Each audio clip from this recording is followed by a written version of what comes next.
We are back with the very funny Margot Leitman talking about her new book, Gawky, and that awkward, was that 15-year So you were 6 feet tall in high school, right? Almost 6 feet, yeah. Almost 6 feet I'm tall. shorter. I mean, I'm 5'10", yeah.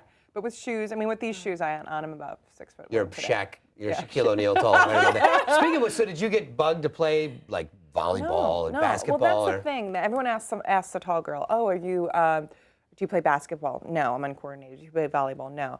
Do you? And then if you're not pretty enough to model, they're kind of like, well, what's what the do we do point? with you? Yeah. Yeah, and so I was one of the wasted tall girls. I just was like, I've got no skills. I'm just this. I'm Wasted just here. tall. Yeah.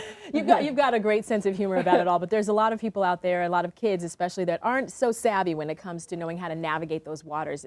You have a point in here where you talk about being in the cafeteria and sitting by yourself. Yeah, and for some kids, year. that is just not fun. It's the worst thing in the world. So. Yeah, when I was a junior in high school, I sat in the cafeteria by myself for the whole year. And and when I was writing the book, the editor wrote a note in the margin. She goes, oh, I think this is a typo. I think you mean you had lunch, at home in your table by yourself. And I was like, no, I mean in the cafeteria. Like it was like as if she was like, you couldn't have been this much of a loser. And I was like, no, I'm fighting to be the loser. I was like, no, I swear to you guys. And then I went back and I found a journal from high school and it had a line in it, I'm sick of sitting all by myself at the cafeteria. I'm like, okay, well I have written proof that I did that I actually did it. Yeah. So there's this line in the introduction to your book where you say, I've tried to keep things as accurate as possible as I remember them, but I must point out I've indulged in a few too many dirty martinis, which may have affected the way I remember things. Right. What has been the reaction to the people you talk about, your high school classmates, your friends, your parents, to reading your memories? Do they agree with you? Are they accurate? They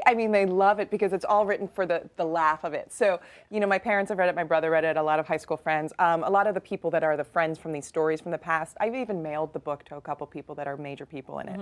And they've loved it because I'm writing it from a really kind place. It's my story. It's not theirs. They're just exterior characters in it. So I think they're all enjoying it very much. So far, so good. Yeah. Exactly. No lawsuits so far. Although a lawsuit would be great press. We're laughing and having a good time, but a lot of people would think, okay, was she bullied? And these days, when kids are the outcast, that's what ends up happening. It's very different growing up now than it was, several years ago. Well, there's there isn't cyberbullying in this book because that stuff didn't exist then, but there is still bullying. I mean, I still had a girl that waited at my locker every single day of high school to threaten me based on what I was wearing every day. One morning, would be standing there and be like, well, what the F are you wearing today? And then just waiting for me every day. And I talk about that in there. And I mean, that's absolute bullying. Maybe that would happen on the internet today, but it was still very scary and still affected me quite a bit. Yeah, I mean, I still have issues if someone, strangely it's clothes, because if someone makes fun of what I'm wearing now, it triggers that back to that a little bit for sure. Interesting. Yeah. Probably failed at working in the fashion industry. She's not doing anything these days. Don't worry about her. And my husband keeps asking, he goes, what's her name? And you know what I say? I go,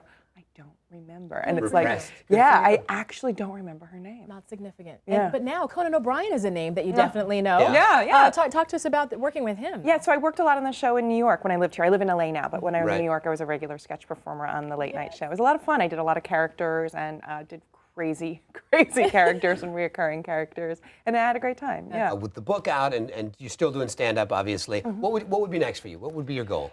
To sell the book as a series, for sure. Oh.